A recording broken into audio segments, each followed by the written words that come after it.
Finally,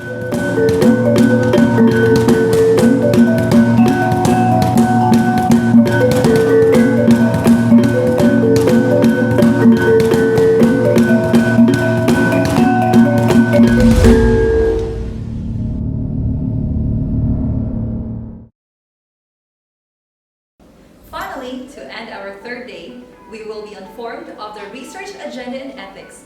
We have Dr. Teresita Ong Poblete, Vice Chancellor for Research and Extension.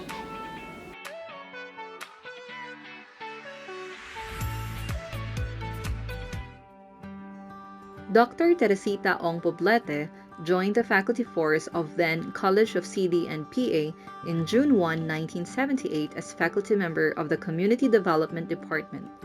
Later in 1982, she got an opportunity of qualifying for Philippine Developmental Scholarship Program, and so she pursued her master's program in CD at MSU Marawi, which she completed in 1984. She got married to Mr. Marlon Poblete, and they were blessed with 5 biological children who are now all professionals. In 1991, MSU granted her APDP scholarship, and so she pursued her doctorate program in Community Development, minor in Development Communication at UP Los Baños that she finished in summer of 1995. Upon her return to MSU, she was designated into several administrative positions, namely College Secretary and Assistant Dean for several years, Acting Dean and Department Chairperson as well. Now, after more than 40 years of service to MSU, she was designated as Vice Chancellor for Research, Extension, and Development since March 2, 2020. She is also the President of the CPA Share Multipurpose Cooperative and actively involved in a number of cost-oriented groups. She strongly believed that research, planning, and actions are intertwined activities. So, research ethics, what does it mean when we say research ethics?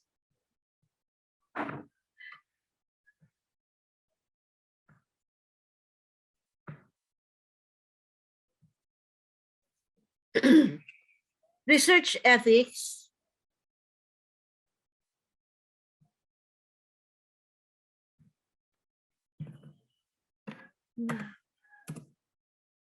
is the good manners and right conduct in doing research.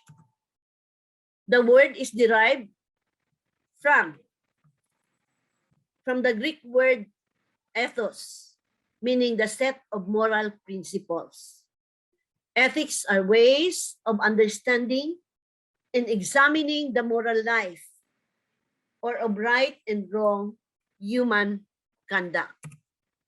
Bioethics, on the other hand, is a way of understanding and examining the moral aspects of biomedical research and practice. Research ethics provides guideposts or foundation for the responsible conduct of research.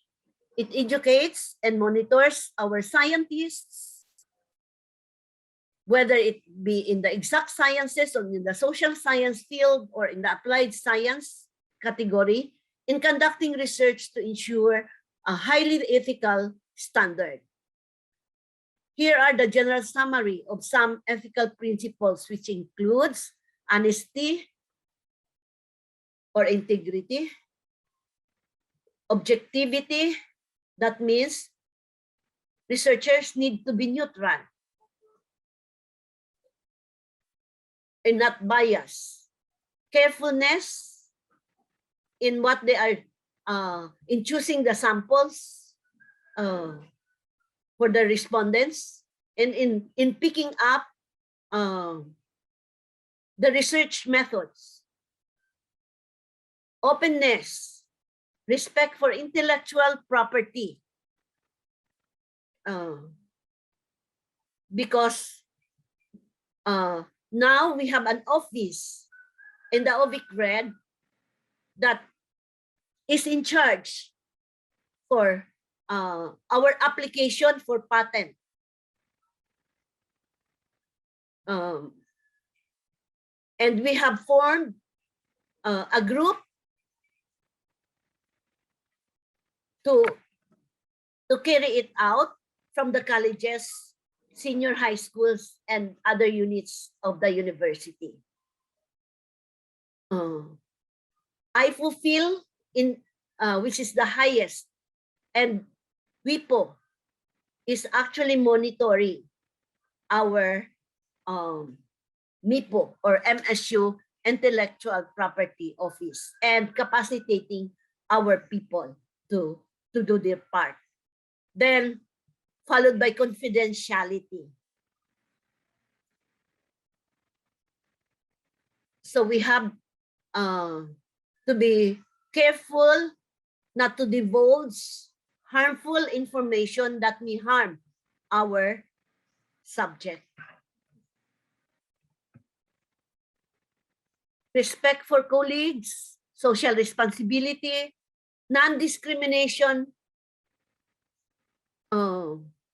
in choosing our subjects, competence of our researchers, and following the mandates and bounds of the legality of the law. We have also to follow laws on animal care and laws on human subject protection. Who is the human subject? A living individual whom an investigator, whether professional or student, conducting research obtains their needed data or identifiable private information through intervention or interaction with the individual. The human subject research involves living individuals about whom the researchers obtain data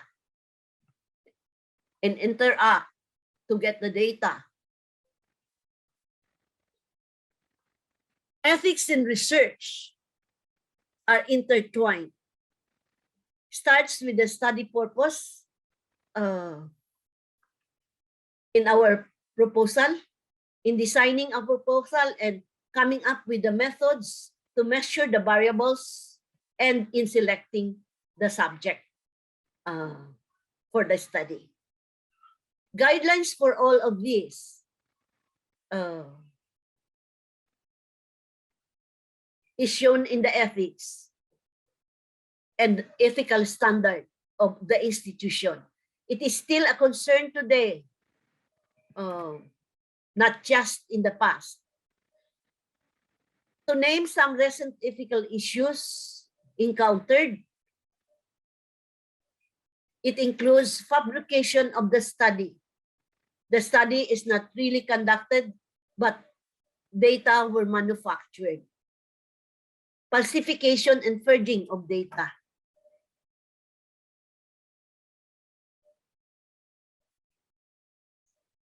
It is not what the subject has told, but you would like to document what you want to hear and what you want to appear in your data. Dishonest manipulation of the design or methods. And lastly, plagiarism. With the era of cut and paste in the internet, plagiarism is often an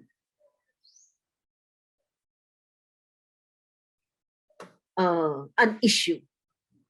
So our school has no program to measure how much of the document has been plagiarized because we were not yet able to buy a very important program. We call it Turnitin. In the Nazi medical experiments, way back in 1933 to 1945, there's an experiment on hypothermia, wherein the goal of the experiment was to determine how long the German pilots could survive after parachuting in the cold North Sea. And it's a high altitude experiment. These were performed to test the survival rate of pilots after they are ejected from their planes. Prisoners were put into low pressure tanks with little oxygen. Many of those did not die immediately, but were put underwater until they died. In the same manner,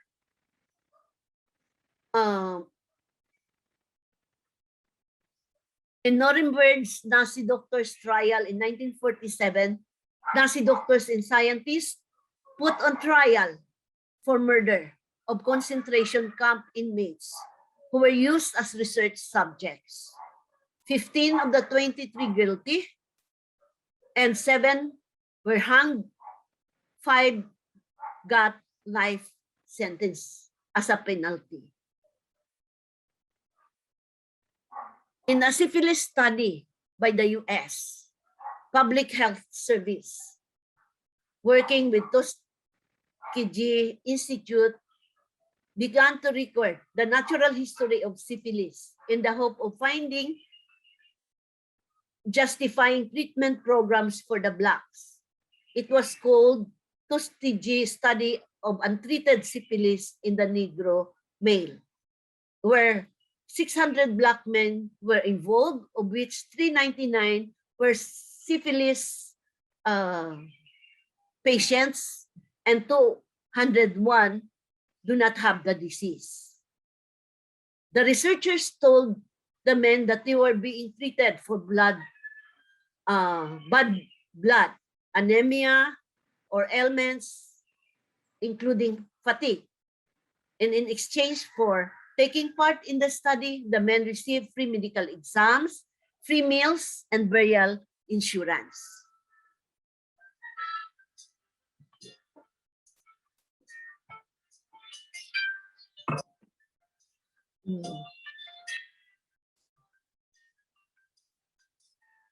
Later na, hello lang. Naga-record pa po ako. I'll send you right after, please. Oo. Okay.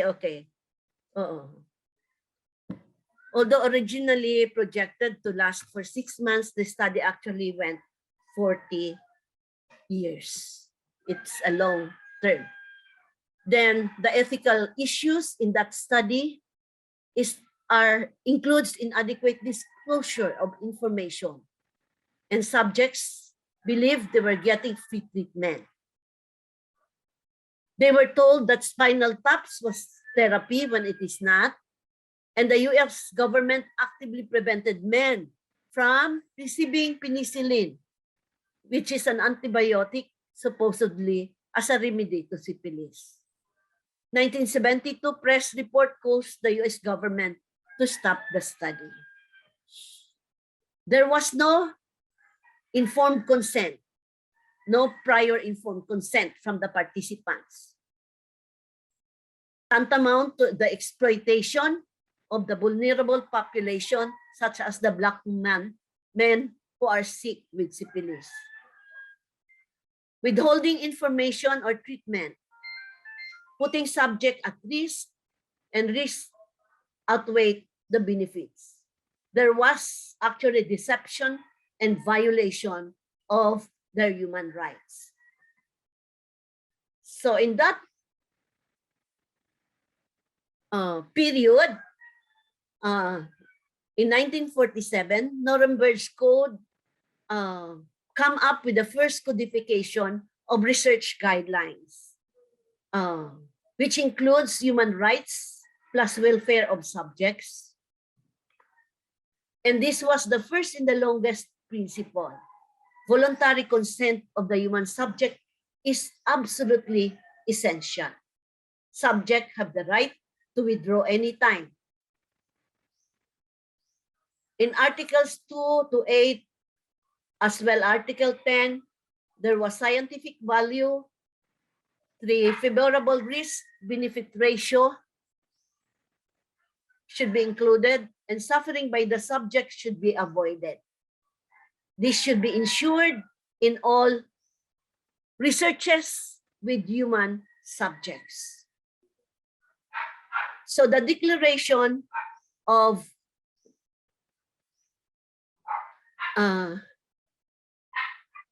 Helsinki in 1904 to 1984, developed by the World Medical Association in Finland in 1964, many updates were introduced way back from 1975 to 2008.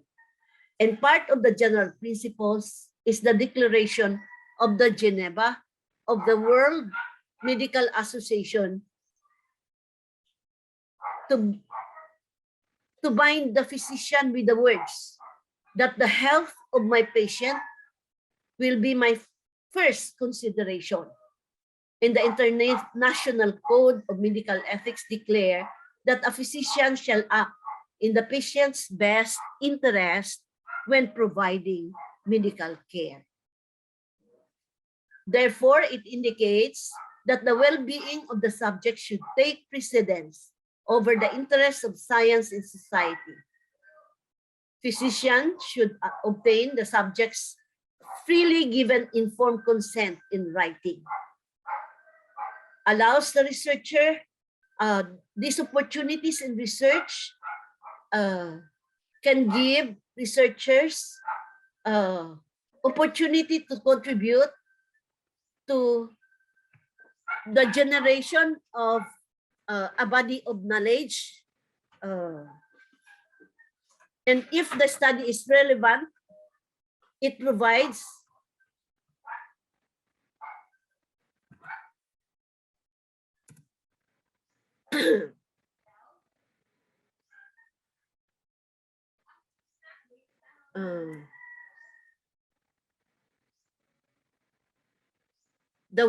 it indicates that the well-being of the subject should take precedence over the interest of science in society.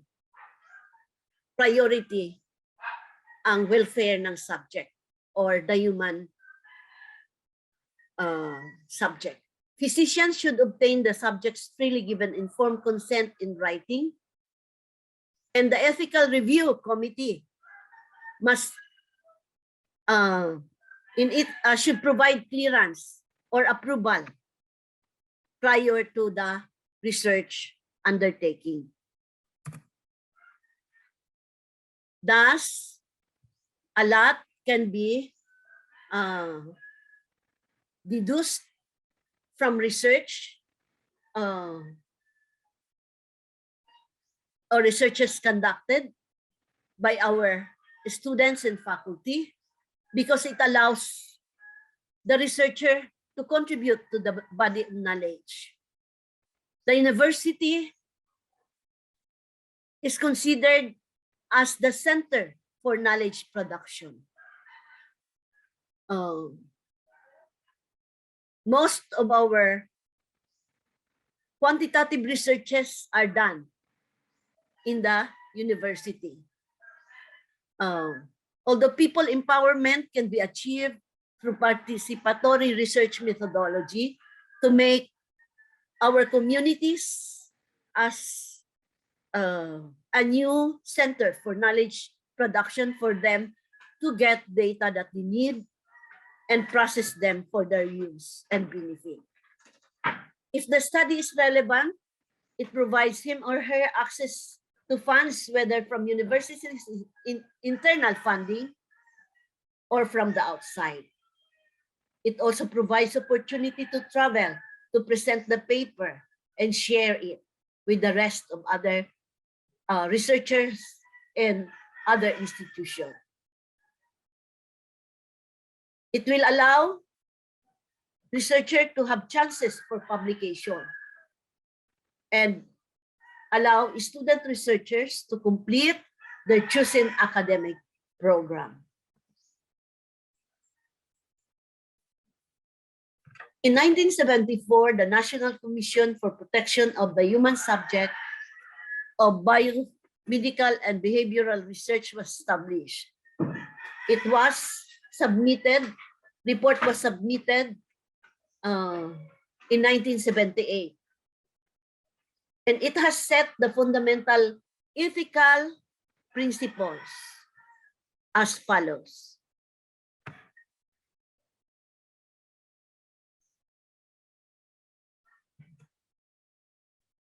respect for persons, beneficence, and justice. Respect for persons and communities has everything to do with respect for their autonomy, especially among our Muslims brothers and sisters in the South, as well as our IPs in various communities in the country, and their capacity for their self-determination. It also provides the principle of beneficence, means that it is concerned for the physical, mental, social well-being of the human participants and the communities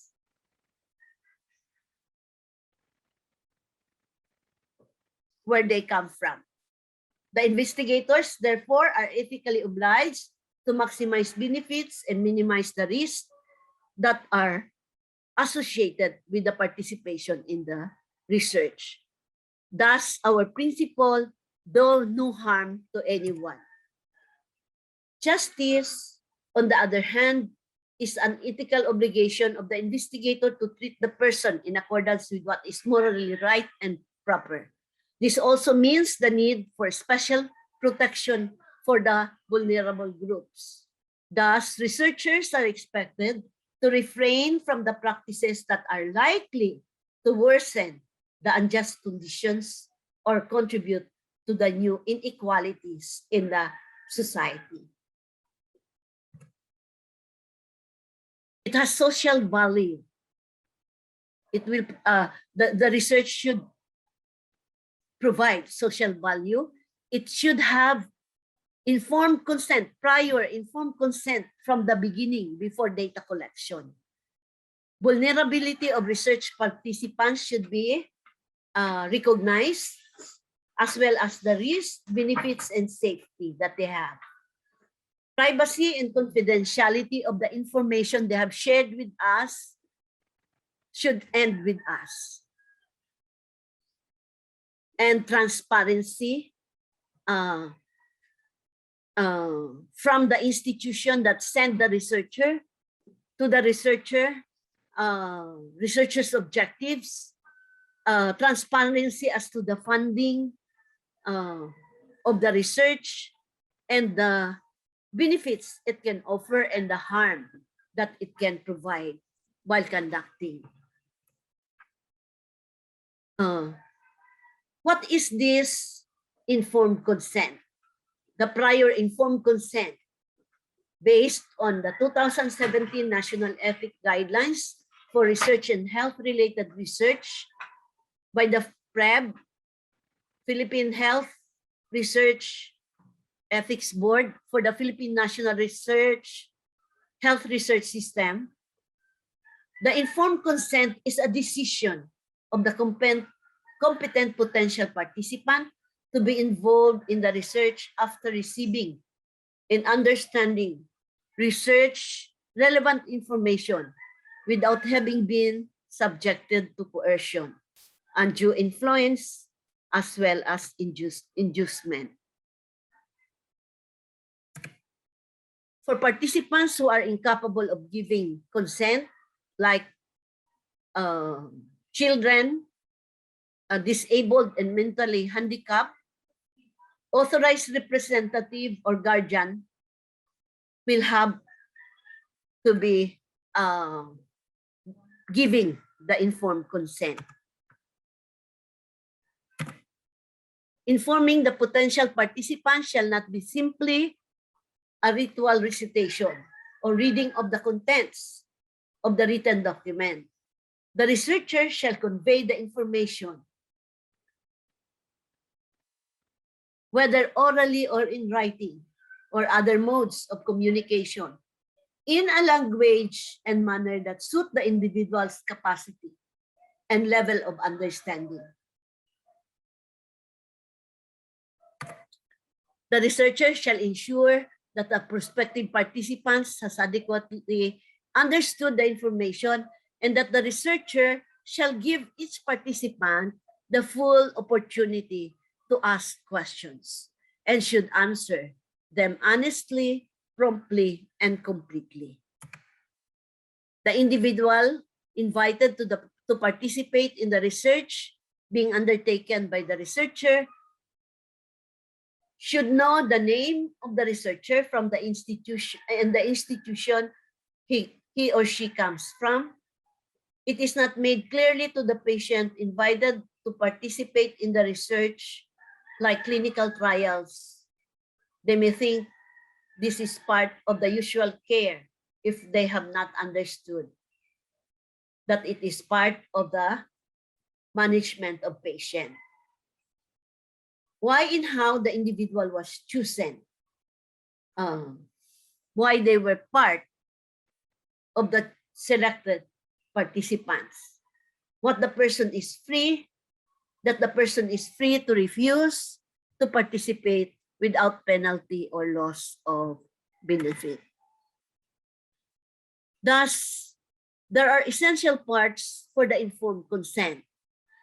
And this includes the purpose of the research, the procedures to be carried out by the researcher, and the explanation of how the research differs from the other healthcare researches or other social science researches. Secondly, the expected duration of the individual's participation. Is it short-term or long-term? How many months or how many years? Any foreseeable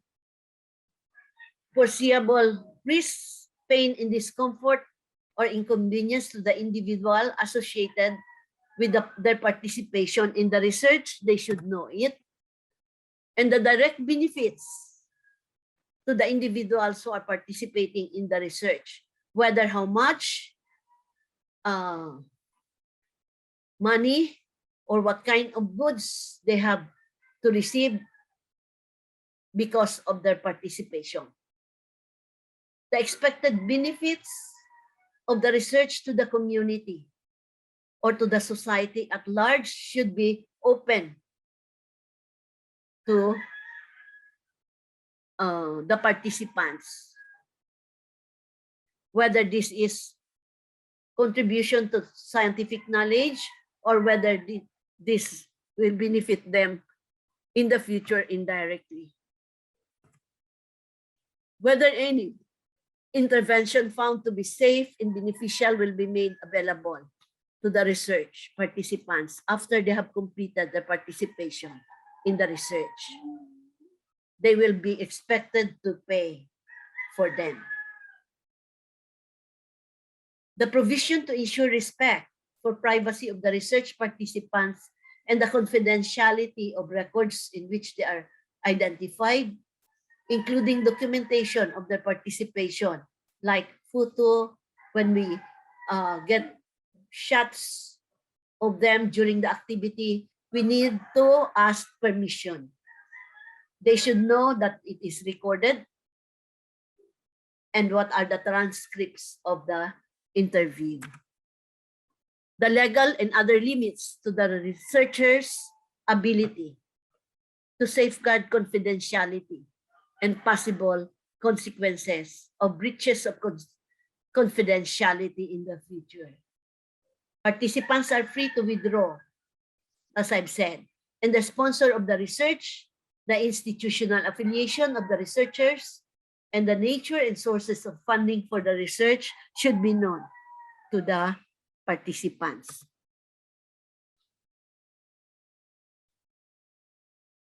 Including the possible research uses, whether direct or secondary, of the person's medical health record, and future use of the specimen, and for how long that specimen will be finally disposed.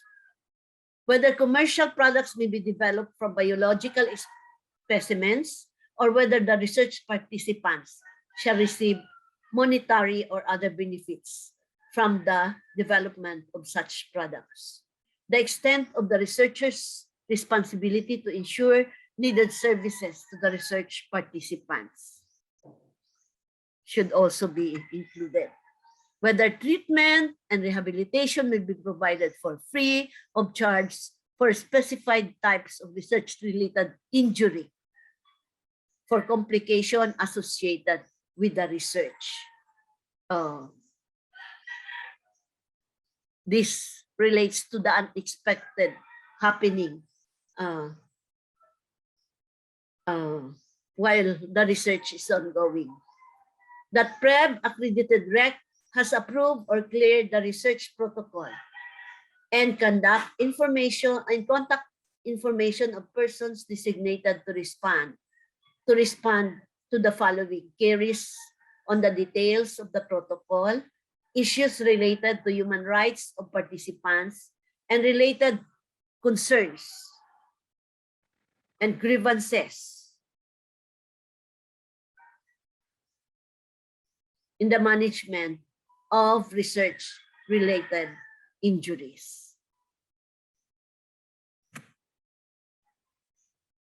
We should also include the explanation on vulnerable participants, especially for vulnerable participants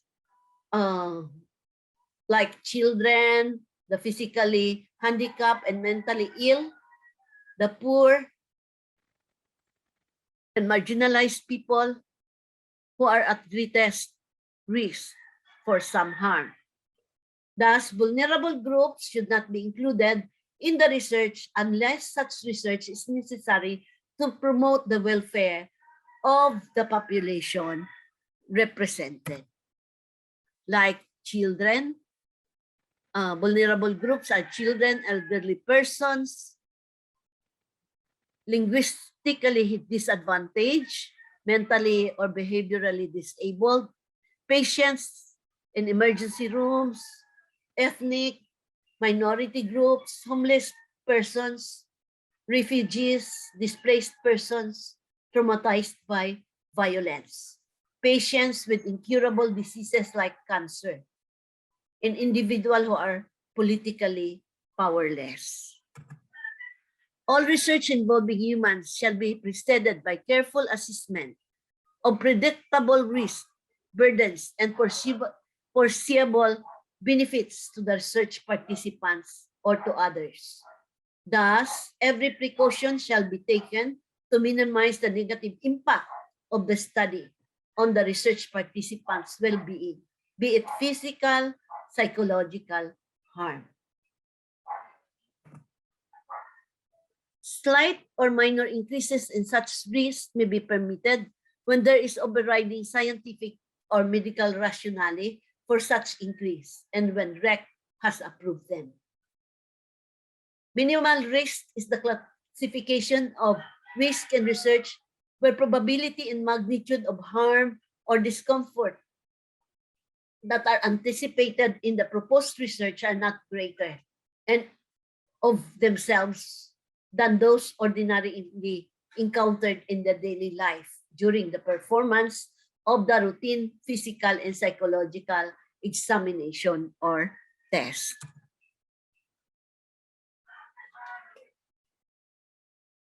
Privacy and confidentiality of information is an ethical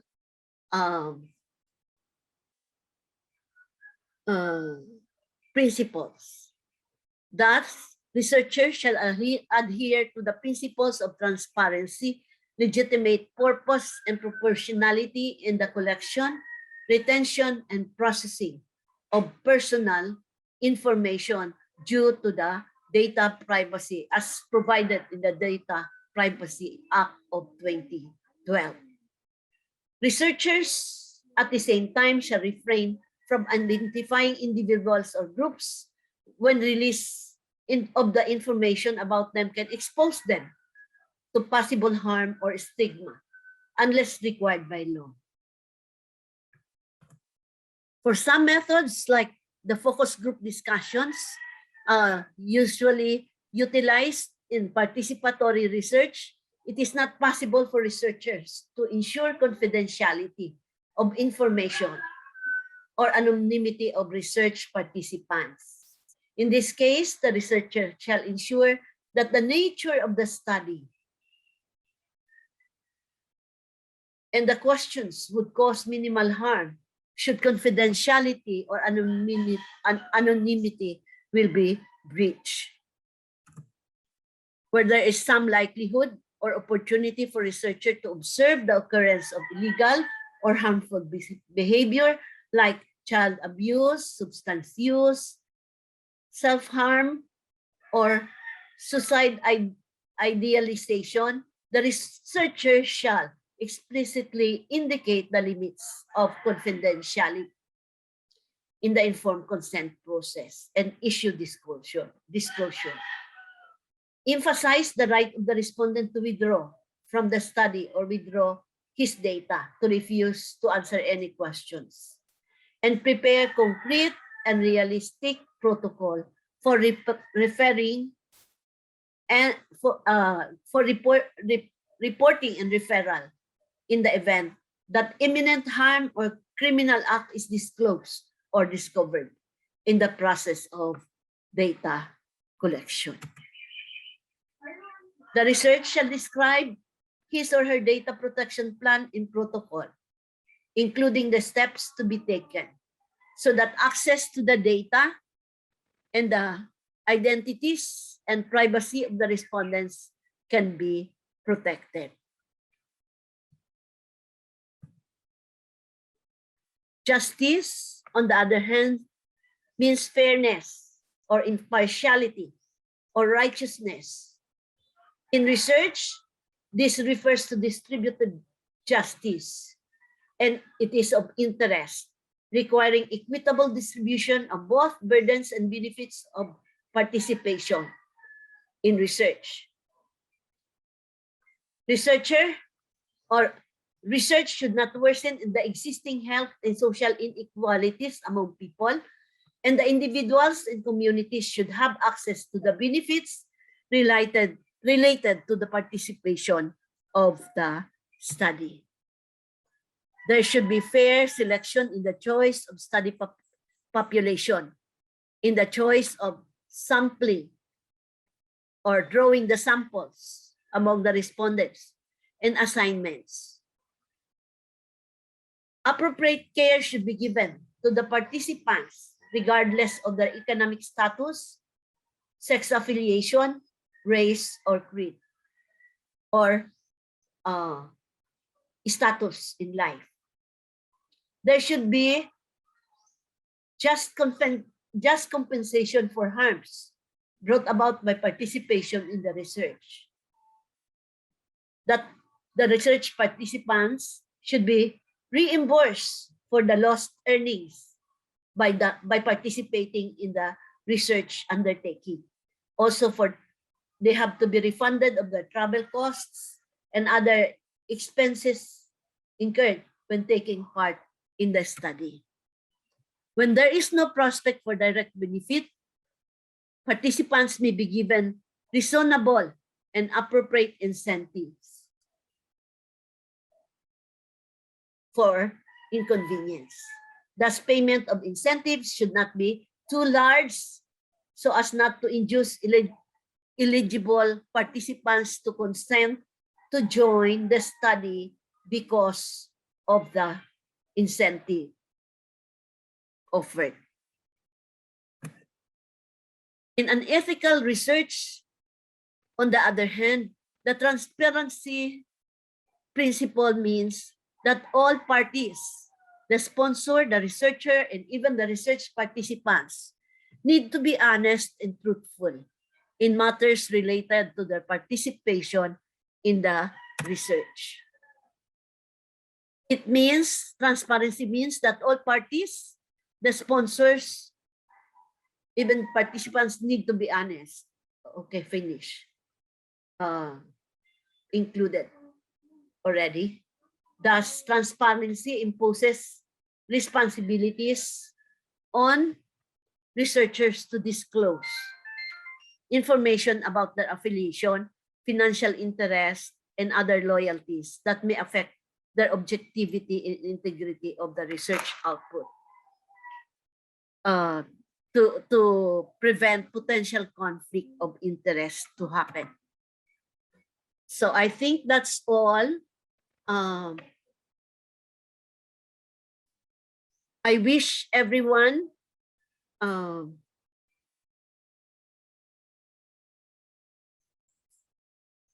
keep safe and to become healthy while doing the virtual participation in this orientation program. So have a great day. Wassalam to all.